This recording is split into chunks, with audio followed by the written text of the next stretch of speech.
Okay. Listen up, Netflix boss. My gaming knowledge is deeper than yours. Just saying. Sitting here joking. Oh, by the way, hello, viewers. Another beautiful day. Hope your five senses work. Health and strength is good or excellent. All right, look. My video game knowledge is deeper than yours. Netflix boss. Just saying. My gaming knowledge is deeper than yours. I'm sitting here joking. Look, listen to this article, people. Listen to this. Netflix games boss say consoles not the future as streamers look to phone control party games. Sorry, Netflix boss again. My gaming knowledge is deeper than yours, and this is where the Wii U comes in. And I'm gonna prove your argument wrong. But anyway, watch this. Let me get into this. Oh, let me get into this article. Here's the other question they ask. Here's the other question they ask. Are 8-year-olds and 10-year-olds dreaming of owning a PlayStation 6? Sony fans will have something to say about that, Just saying. But again, my gaming knowledge is deeper than yours. Haha! Sitting here joking. Anyway, listen to this. See, I'm just playing around here on a Saturday morning. What do we got here? Says here, after Netflix tentative first few years in video games, which has seen its growth, its mobile library acquires studios and dabble in AAA development before dramatically changing course. The streamers. New gaming boss Alan Taskin has laid out the company's latest vision. This, he says, is less about the console model and more about phone control party games.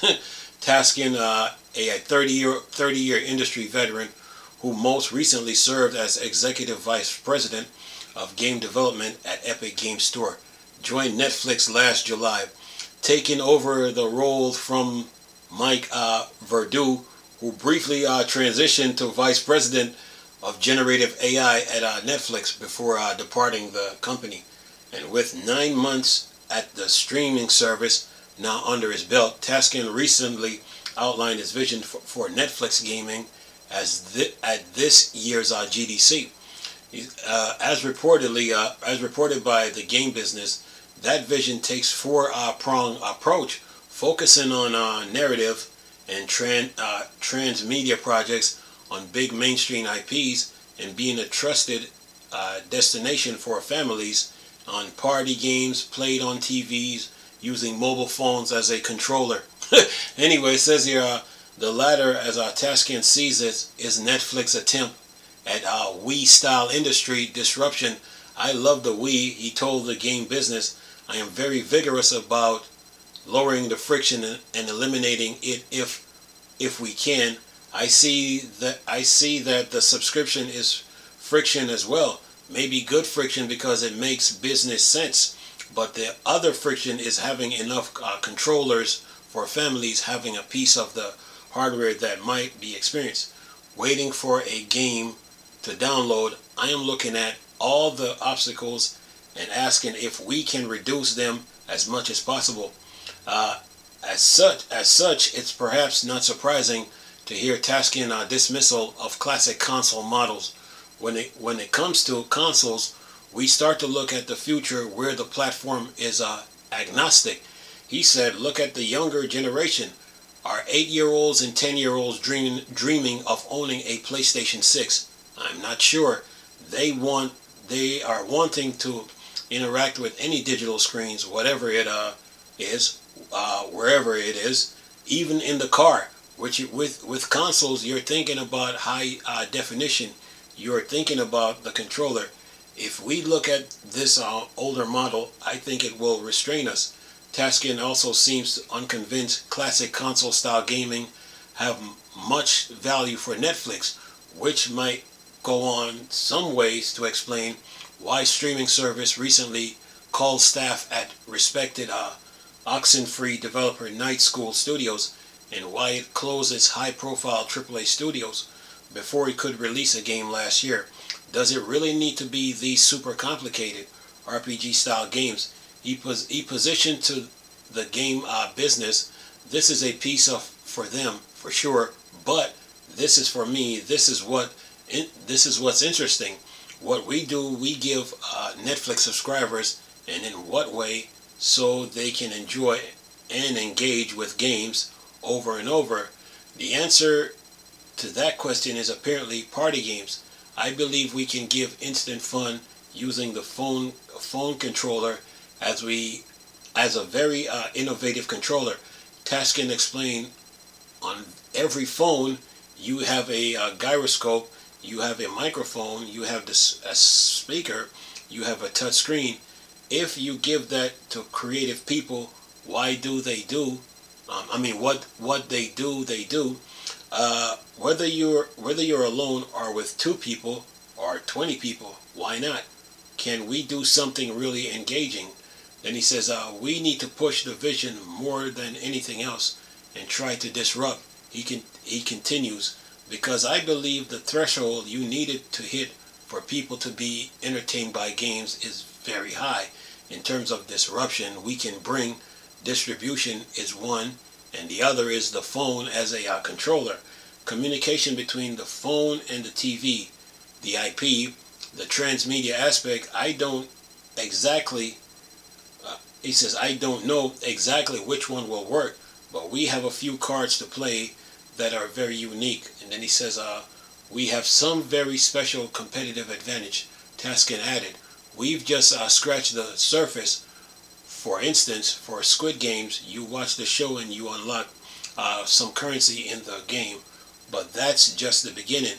Imagine place where you watch something and then something special appears in the game, and maybe in the future you do something in the game and then you watch something because of AI or what you have, and something happens there.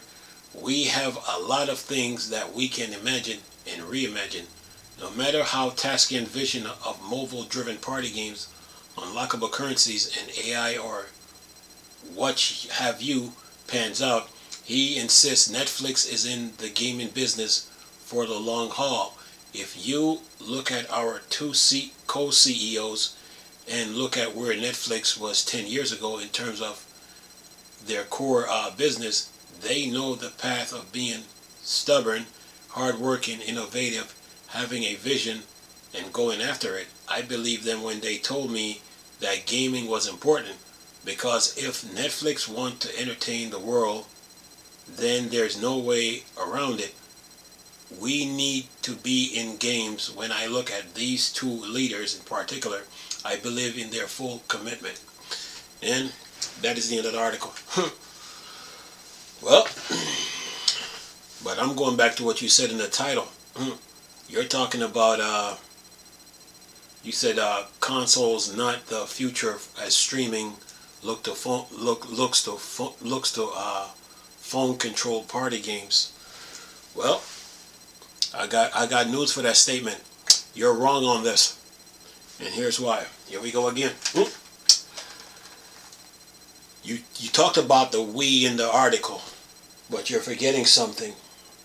Let's see here. What do we got? Where's the Wii U Pro controller? I know you're around here somewhere. I just had you. Just had you. I hope I didn't drop you. Where are you? Where's the Wii U Pro controller? I know you're here. I know it's here. But anyway, the Wii, you talk about the Wii in the article, but you're forgetting something. There was the Wii U. And this console is and still the real deal when it comes to video games. Make no mistake about it. I just got to find this Wii U Pro controller here. Oh, it's here somewhere. Oh, there it goes. There it goes. This is the Wii U. Okay? This is the Wii U. You talked about the Wii in the article, but the Wii U completes the Wii. So because the Wii, you just have the console and the motion controller, and then the Wii and a Wii Pro controller. But then there is the Wii U. which completes the Wii, which completes the GameCube, completes the Nintendo 64, completes the Super Nintendo, completes the 8-bit Nintendo, completes the Switch, and the Switch 2. And I will be talking about the Switch 2, how they try to emulate the Wii U and try to downplay it. But anyway, when it comes to this console, you have gaming on the controller covered. That's 1. Okay. You got gaming on the tablet. That's 2. You got gaming on the go covered. You got gaming on the go covered. That's 3. You got console gaming covered. That's 4. Okay. And then you had streaming and remote play covered. So the Wii U had the entire fan base needs met. Okay? The biggest problem with the Wii U is never sales.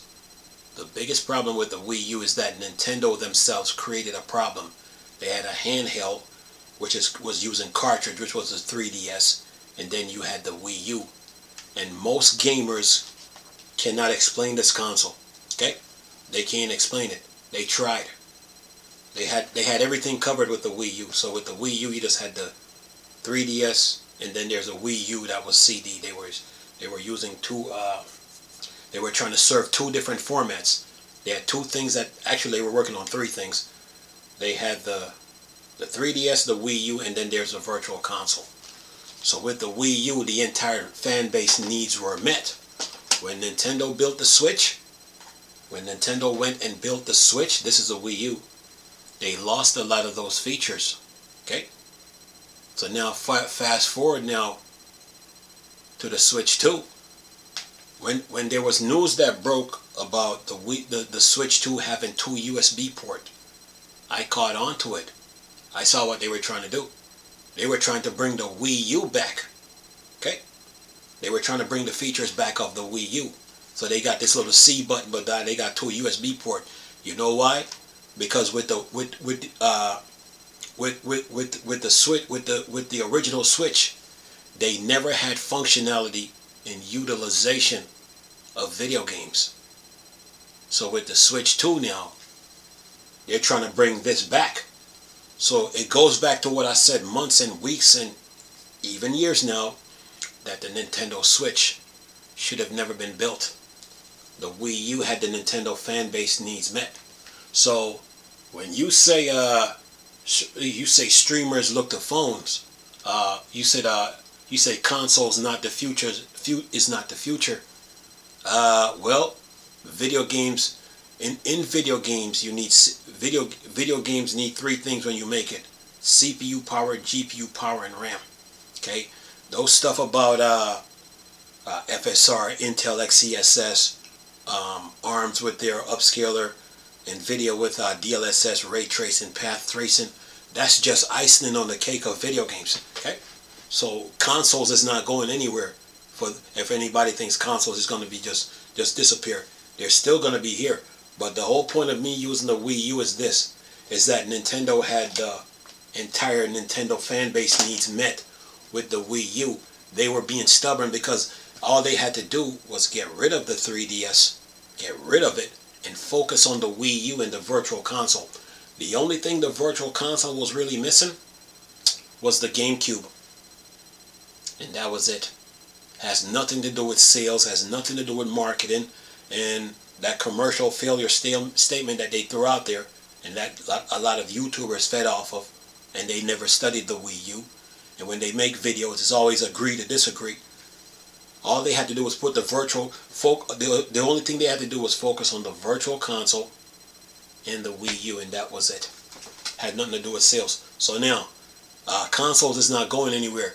The other, you says, are 8-year-olds and 10-year-olds dreaming of owning a PlayStation 6. Well, the PlayStation 5 is selling like hotcakes right now. The PlayStation Portal and the PlayStation 5 Sony got their idea from this, and both of them are doing good. So if news of a PlayStation 6 broke, yes, a 8-year-old and a 10-year-old will be interested in it. A phone is not powerful as a console. So console game is not going anywhere. A phone is not as powerful as a console. I mean, you can stream some games, you can stream games to it, but it's not powerful. It's not powerful as this. Sorry. So I mean, I know you guys are trying to get into the video game. I know you guys are trying to take gaming seriously now. Now that Microsoft has bought ZeniMax, Bethesda, and Activision Blizzard, the stakes have been risen. Yeah. But I mean, you're talking about, you have a mic. You said on every phone you have a gyroscope, you have a microphone and a speaker. Well, with the Wii U, you have a camera. This is your screen, you know. You do have a microphone. What does he say? You have a see if I can get this here. See if I can get this. He said you have a mic. You use the phone controller. Well, with the console you have a controller. So console is not going, to me, console is not going anywhere because there's a user base for it. You know, it's what people got. Some people start by playing video games in arcades. That's how, you know, that's how they started. You know, some gamers start by playing them Tiger Electronic handhelds. That's what got them into gaming. But once consoles came into the picture, yeah, there's a user base for it, and then there's the argument about physical versus digital copy. So, to answer your question now about is a 6-year-old, what'd you say that is a 6-year-old and a 8-year-old dreaming of owning a PlayStation 6 or an Xbox or a Nintendo console? Of course they are. They already got a user base for it, so you guys got your work cut out. You know, I mean, you're talking about party games, but consoles already got party games, and of course they got the mats. They got the mats like the what's that? The Dance Revolution mats for that type of stuff. So, I mean, AI, okay, whatever. I mean, AI is okay, but computers are not better than the human. Let me just put that out there. Computers are not better than the human. A computer only knows what a human give it. So if a human gives a computer information like say 10%, then that's all the computer knows. It's still not smarter than a human. But anyway, I'm just sitting here messing around with this. But anyway,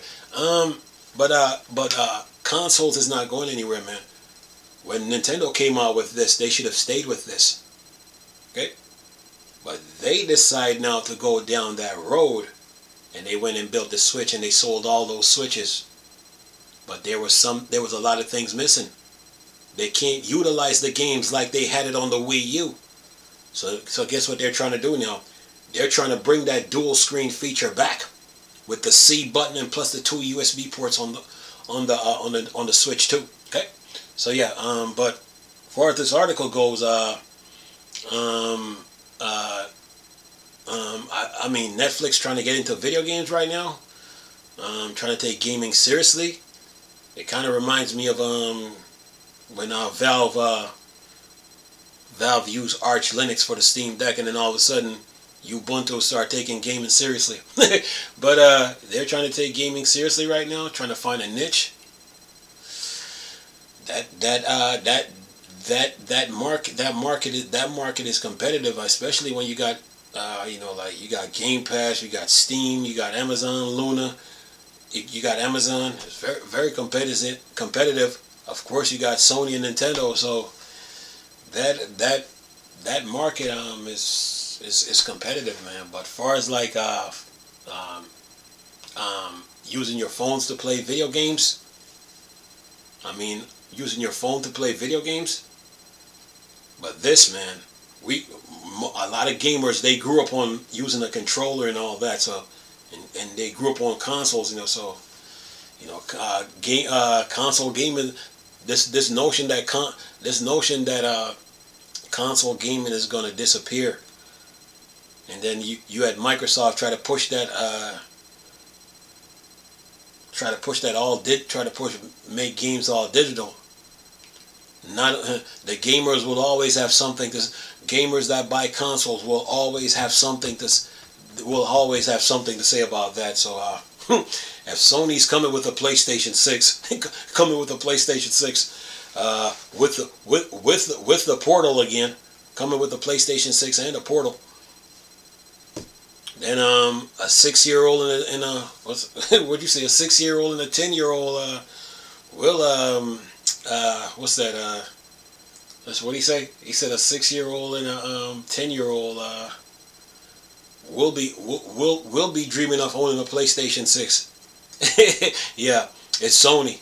It's just Sony. That user base is big, man, so they will have something to say about your statement, man. I mean, putting games on a phone, putting games on a phone, and I mean, I know the industry trying to push the where you take them to like controllers and stick it to your phone and then you can play that way. That's cool.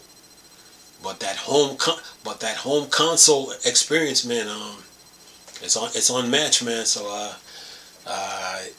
it's gonna be tough. It's gonna be tough, and it's gonna be. I mean, you're talking about it's gonna be tough and it's gonna be challenging, but you're talking about disrupting the market. But the console user base is already set. It's already set in stone. Like they say, it's already set in stone. So we'll see when the game industry goes on, but people will be demanding their console. A lot of gamers love physical things. They love the joy of like putting the money together to get that specific console that they're after. They love the fact that they have to like go to a place, say like Best Buy's, GameStop, Target,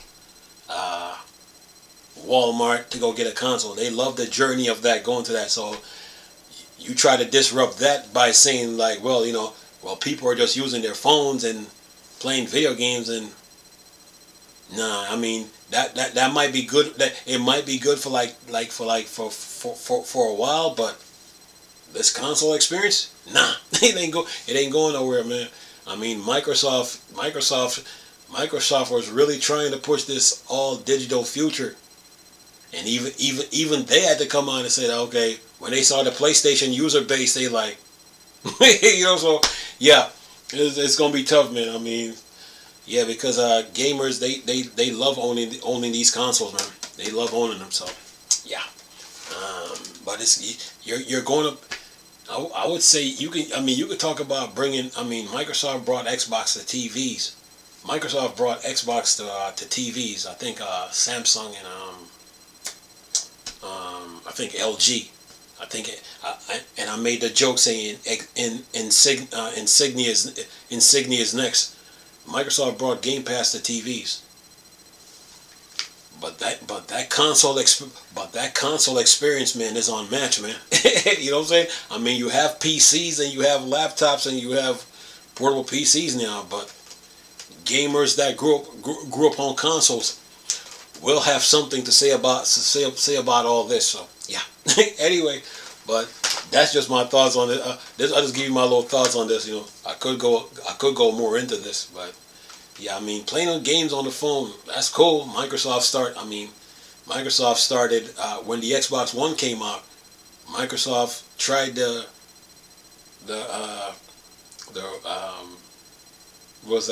phone with the Razer controllers, but then Valve came out and said, okay, we couldn't find a game the Steam Deck couldn't run, so now Microsoft is making a handheld. So consoles will be here, man, but the gamers, though, they will have something to say about that. Anyway, hope you guys enjoyed the video. Nice talking to you people again. Crystal, Star Wars, Star Trek thing. Borg, Dark Side. Go home. Peace. Uh-oh.